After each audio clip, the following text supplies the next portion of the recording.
All right, folks. Really appreciate everybody coming back. Hope you had a great time.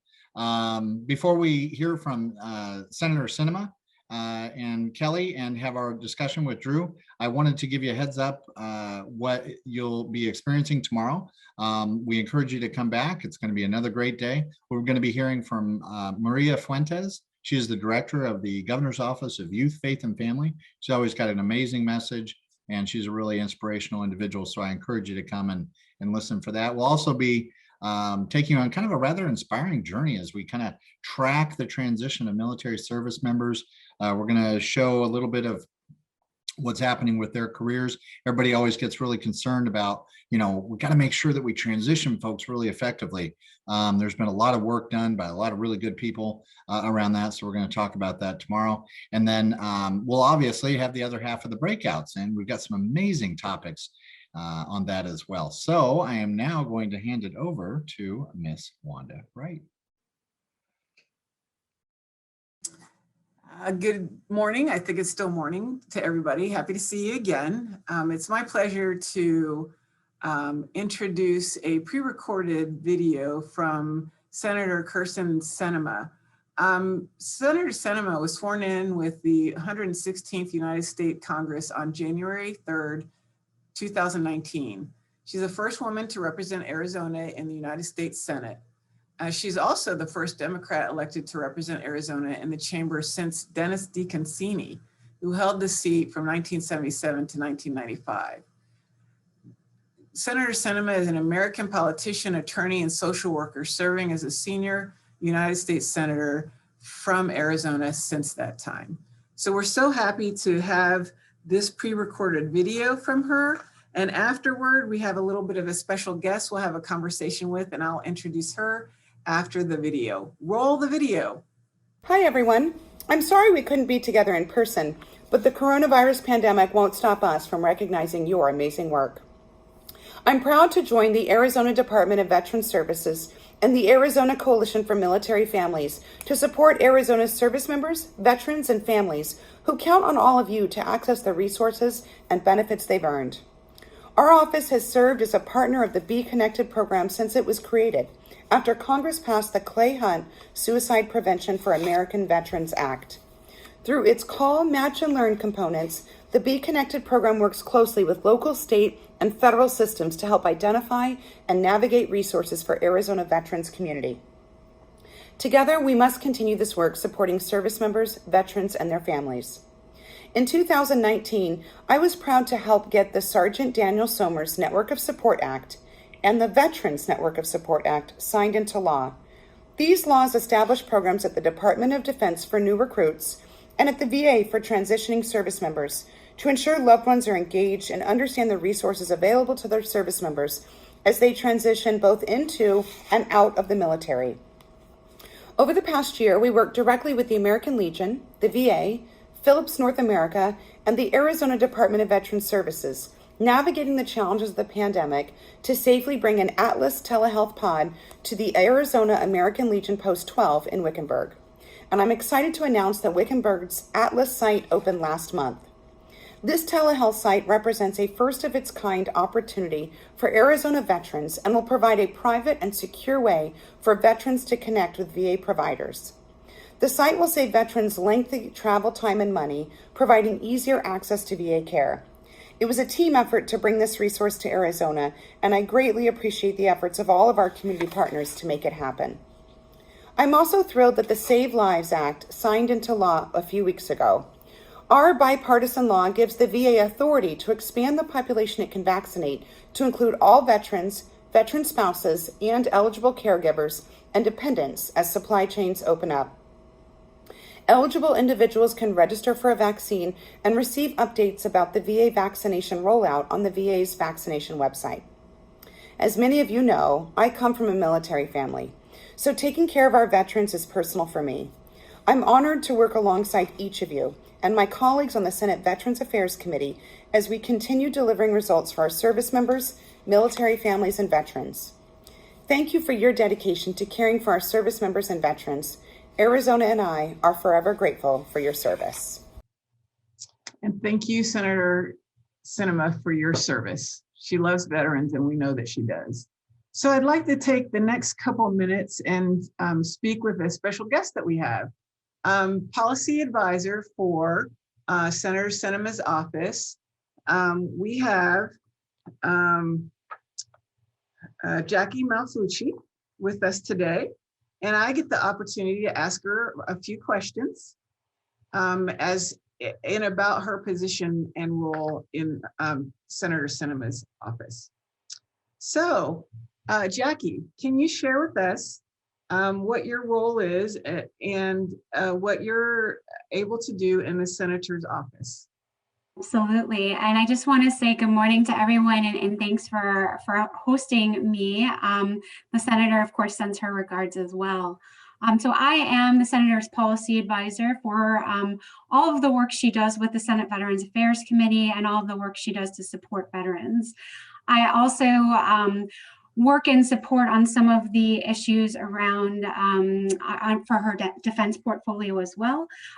But what that really means is, I am working very closely with our state team and with our defense policy advisor to make sure that we are really tuned into the challenges in Arizona and that we are really representing Arizonans as we're really trying to solve problems and really ensure that veterans are able to access the care and benefits that they've earned. Well, thank you for that, Jackie.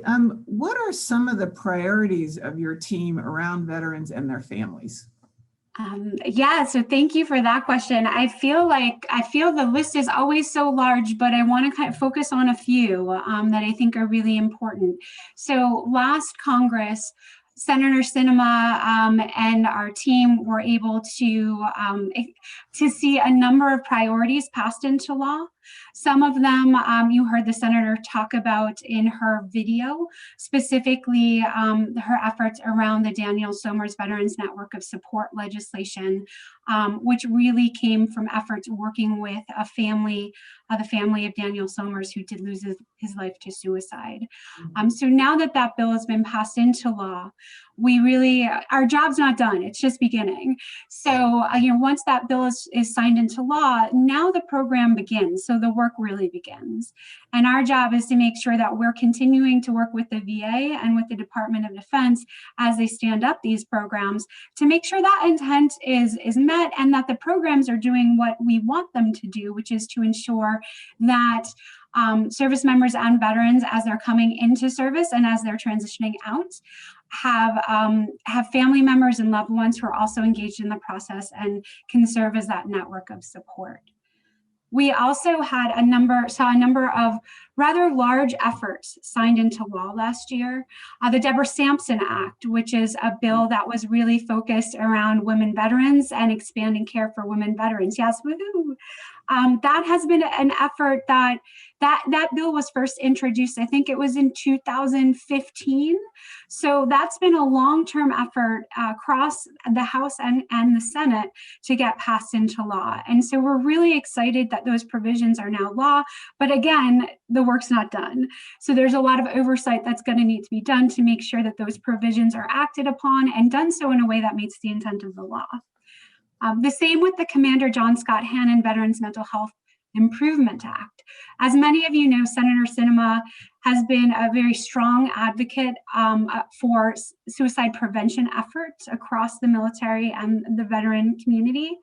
And one of the largest provisions in this bill was a community grant provision that will allow and support community organizations that are fighting the good fight alongside with VA to support their efforts to provide additional support to veterans and their families who might need mental health or other suicide prevention supports. We also saw last year that the Family Caregiver Program started its expansion efforts at VA. So we had kind of iteration 1 rolled out last year. There's going to be continued expansion so that caregivers across generations can be supported. And that's also going to require a whole lot of oversight. So there's a lot of oversight into the implementation that happened last year. That definitely is a priority for our office. And then, of course, finally, with COVID, you heard the senator talk about the Save Lives Act, which is fantastic. It really expanded VA's authority to be able to provide COVID vaccines to all veterans, to spouses, to caregivers, and eligible children as well. So with that expanded access, we're certainly really happy to see that program rolling out. And then fingers crossed, as we emerge from this pandemic, fingers crossed, there's going to be a continued need to support veterans and their families who are needing medical care that might have been postponed, that might be recovering from the financial strain of the last year. And so there's going to be a lot of work to be done to make sure those supports are available for those veterans and their family members through and beyond the pandemic. Well, thank you so much, Jackie. We've run out of our time. Oh no. Yes, so thank you so much for coming to chat with us a little bit and talk about Senator Sinema's priorities and what you're doing for veterans. And it all sounds wonderful. Thank you so much. Absolutely, Director Wright. If I can do a very quick plug, if there are individuals who do need help from our office, please reach out to us. You can go to Senator Sinema's website to connect with our casework team. You can also connect via email at casework@sinema.senate.gov. Our fantastic team is ready to assist. So if there are challenges that you're facing, we are here for you. Thank you. Thank you. That's awesome, Jackie. And please extend our appreciation to Senator Sinema. Wanda, thank you so much. All right, folks, we're cruising along. So I just want to, most of you know Drew Trojanowski. He's had a meteoric rise in the military veteran world from the Mesa Community Garden to the Rose Garden. Worked on that for a couple of months. At any rate, he's done some remarkable work. He helped to bring in Clay Hunt. He's was the kind of, mastermind behind the Prevents Initiative. He worked on Mission Act. He's done just tons of things. He's really been an incredible support. And currently he is the Assistant Vice President of Strategic Initiatives for the Knowledge Enterprise for ASU. And so we're really happy to have him here in the state. And Drew, I'm just going to jump right in, if I may. Please. Yeah. So Jeff, if we could hit the next slide. Here we were, sitting here in Arizona, kind of, plugging away, doing our stuff. And, why did you all and Senator McCain feel like it was important to bring Clay Hunt here? To some degree, it's tongue in cheek, but I thought it was pretty fascinating that we were able to get the Clay Hunt SAV Act passed. And when VA went through its decision-making process for figuring out where they're going to pilot the sites that were required of the legislation, they selected every single state within every single VISN south of the Mason-Dixon line, with the singular exception of Arizona. And so when we figured out what was going on in terms of their pilot selection, we made a decision that, in having worked with you guys, it would be worthwhile to figure out how to leverage the entirety of a state as opposed to a geographical isolation of a particular VA. Why don't we think about how to do this at a statewide level so we can leverage to the full hilt the resources that are available in a given geographic space? It allows us to tap into, the state government and also leverage you guys. So for us, it was an opportunity that we exploited. They didn't select us. They realized the error in their ways, but we asked for a specific larger cantonment area. And I would argue the result of our pilot was Arizona as a pilot was different, unique, and is a model for what they did with the governor's challenge. It was a model for what we started doing with Prevents. And that's directly a reflection of working with you guys and Director Wright. That's outstanding. Thanks. Yeah, it's there's all these little nuggets that took place during that period that I think are so instructional. I'd love to just dissect them at some point and really be able to get into them. Moving along, you know, you went from Senator McCain's office to the White House. And you really kind of led a variety of different things, but something that was really created out of, you know, out of thin air, if you will, was the Prevents Initiative. What was the hope behind that? I'm going to give you some history, and I'll try to be short with it to get us how we got there. But I was a service member who was in the military for some time. And when I got out and came back home to Arizona after my last deployment to Afghanistan, I went to I had gotten bonked pretty hard in the head. And so I was noticing I was having some cognition problems. I wasn't really well. I was having trouble just inherently, not only with jobs, but also with kind of what I was going to pursue for education, seemed kind of rudderless to some degree. So had physical ailments, had like, you know, spiritual ailments, if you will. And I went to the VA, and it was at the time of this national scandal. And I didn't know better. It's like, hey, this isn't working the way that it could, would, or should. And it just kind of lit a fire in me. And I had my own specific journey to figure out how to get better with getting hit in the head and having this, you know, cognitive problems and some of these other things, but also seeing some of my friends and peers trying to navigate this process. And so I had been asked to work with Senator McCain in the state, but then also in DC, and he gave me a specific mandate, which was to fix choice. And that's how we got to mission.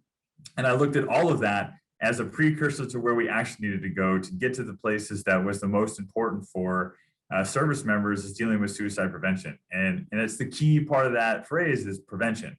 And I personally felt as though there was a lot of effort and emphasis being placed on the treatment side of things, and not enough that was being placed on the treatment side. And that's, you know, the outcome of any kind of public health approach is identify early and intervene early. And I felt that we didn't have the tools to identify things earlier and or figure out what the treatment was earlier. And so you had this confluence at the time of these social determinants of health, this concept around, you know, figuring out what else is happening in your life aside from the fact that, you know, you may be under mass duress and you may be thinking about something. How can we find you earlier? And so the idea with Prevents was, how do we model something like the Coalition for Military Families that's been hyper successful in figuring out how to create a statewide cantonment so that you're able, when you identify you're smoking, drinking, shooting, fishing, hanging out, buddy, you're able to direct them to the resources that are already readily available. We don't need to reinvent the wheel. So how do you create a community catchment?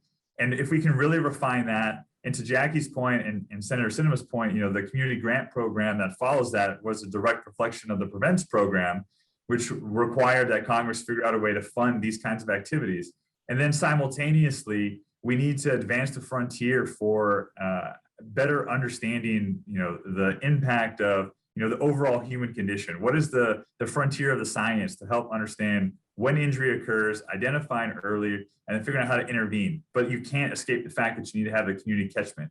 And so this has been kind of like a beautiful orchestra all coming together. The science is starting to roll where DOD and VA are pushing this out simultaneously. And at the same time, you've got the community collaboration that's being funded right now.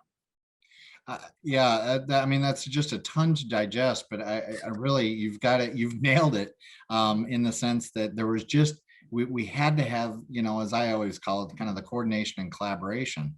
And I think your efforts and Senator Sinema and Jackie's, Dr. Malzucci's efforts now are helping to continue that process, which is just, honestly, it's just really exciting to see that happen. We've needed this for eons, and we're finally getting it. And so just hats off to you.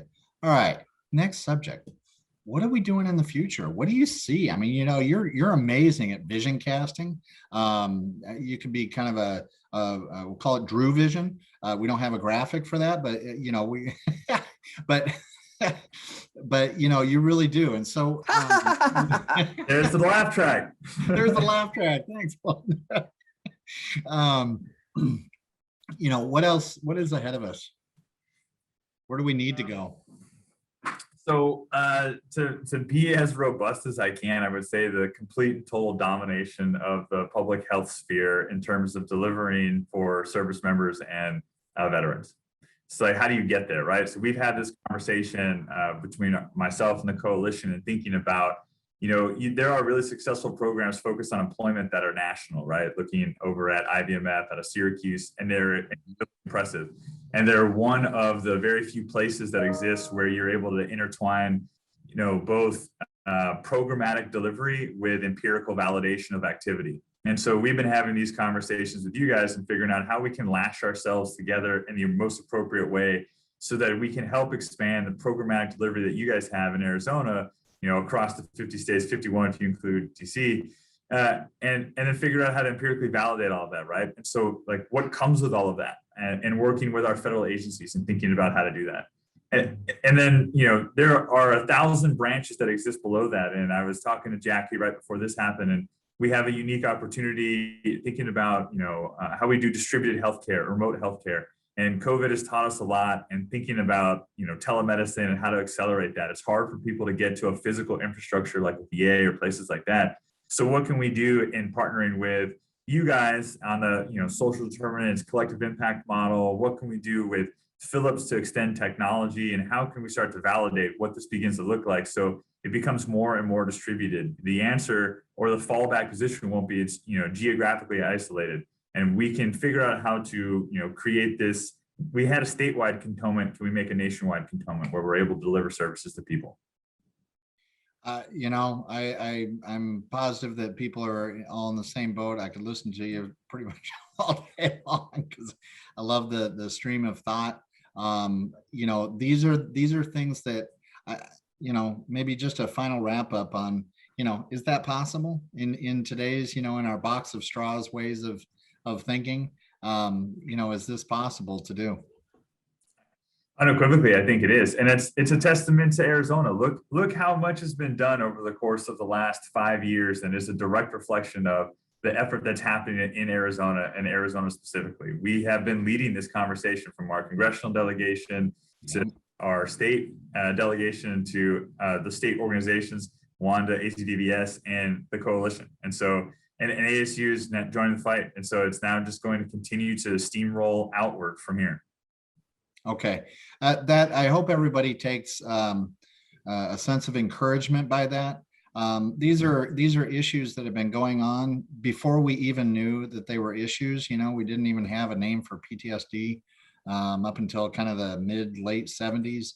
All sorts of things have evolved in an amazing way out of some, extraordinarily tough circumstances, not even talking about COVID, but the wars and, all the different things that we've experienced over this last half century, really going all the way back to Vietnam era, and the lessons learned from those good folks that didn't have all the social supports and everything else that we do now. And so I think about where we could be in another 5, another 10, another 25 years. And I think with folks like Drew and Jackie and, the other individuals that are on this call, you folks that are listening to this, I think with all of our efforts put together, we're in for some continued really good years and some big strides ahead. So, hey, Drew, thank you very much. Appreciate it. If we could hear the crowd clapping right now, I'm sure that they would be. My privilege, Thomas. Anytime. Yep. Okay. Thanks, buddy. All right. So I'm going to close this out for the day because we are remarkably on time. That is an unusual thing, so I'm going to take advantage of it. Okay. I'm going to hand it back over to Wanda, and she's going to do a final video from Senator Kelly, and then I'll say one last word, and off we go. Thanks, Wanda. Thanks, Thomas, and thanks, Drew. That was really interesting. So today I have the opportunity again to introduce a pre-recorded video from Senator Mark Kelly, who is an American businessman, politician, former astronaut, and retired U.S. Navy captain, serving as the junior United States Senator from Arizona since 2020. So let's roll video. Hello, it's Senator Mark Kelly. I appreciate the invitation to join you all, and I look forward to when we can be together in person. Through 25 years in the Navy and at NASA, I worked with exceptional women and men and saw firsthand what service looks like. It is our responsibility to ensure veterans have the support they need when they complete their service and return home. I want to thank all of you for the work you do to support Arizona veterans and the veterans community. Arizona has a culture of supporting service members, military families, and veterans. It's something that we should all be proud of. I think of Being Connected, a real role model for how to expand suicide prevention. I'd encourage everyone watching to go to beconnectedaz.org and to put the phone number in their phones. Addressing military and veteran suicide is a priority for me. The unacceptable truth is that veterans who have put their lives on the line to serve our country remain at higher risk of suicide than others. And there is evidence that military suicides have been rising during COVID-19 and that veteran care networks are seeing a higher demand for therapy services. We need to ensure that service members can quickly access the care they need free of stigma, and that state and local programs like Be Connected AZ have the funding and support that they need to succeed and to scale. That can be done by better collaboration between the state, the VA, and community organizations. Because one thing we know is that community engagement is a promising part of the solution to reduce suicides and to save lives. I look forward to being a partner at the federal level on this and for other important work being done in the Arizona veterans community. It's an honor for me to continue the legacy of Arizona senators serving on the Armed Services Committee. And I'm also proud to have a leadership position as chairman of the Subcommittee on Emerging Threats and Capabilities. That portfolio will allow me to work on maintaining our competitive edge over our adversaries like China. That includes how we invest in research and technology to ensure that our service members have an advantage on the battlefield. Arizona plays a big part in that, and it plays a big part in our national security strategy. We're home to 2 bases that fly the F-35, the most advanced weapon system in the world. We're home to Fort Huachuca, which trains Army intelligence officers and is at the cutting edge of non-standard warfare. And in Tucson, we have the A-10, which does a close air support mission that no other airframe can match. And down in Yuma, the Army does operational testing to make sure battlefield technology works when our soldiers need it most. Supporting Arizona's role in our national defense is a top priority for me on the Armed Services Committee and in upcoming work on the National Defense Authorization Act. Thank you again for the invitation to join today and for all of your work to support Arizona veterans. I look forward to being your partner and advocate as we work together to better support Arizona veterans and their families. Hey, that was great. Yeah, really, that's very encouraging. So thanks for arranging those, Wanda. Really appreciate both the senators and their offices. And, we look forward to having them out with us in person next year as well. So, hey, look, folks, I think it's safe to say that we've had a pretty good day. There's, I think we all have some different takeaways. What I see is some of my takeaways are, obviously ecosystems are critical, that we have a really highly educated, well understanding group of folks in the state. Is always awesome to hear the different comments as I was going out of some of the first session breakouts today, and I'm looking forward to the conversations tomorrow. Appreciate each and every one of you. Please take another look in the chat box right now and complete the event survey if you would. It only takes a couple of minutes, but it's really helpful to us. And so we appreciate that. And remember, we will see you tomorrow morning between 8 and 8:30. And we can't wait to share with you tomorrow and all the good stuff that's happening then. All right. Thanks one and all. Bye-bye.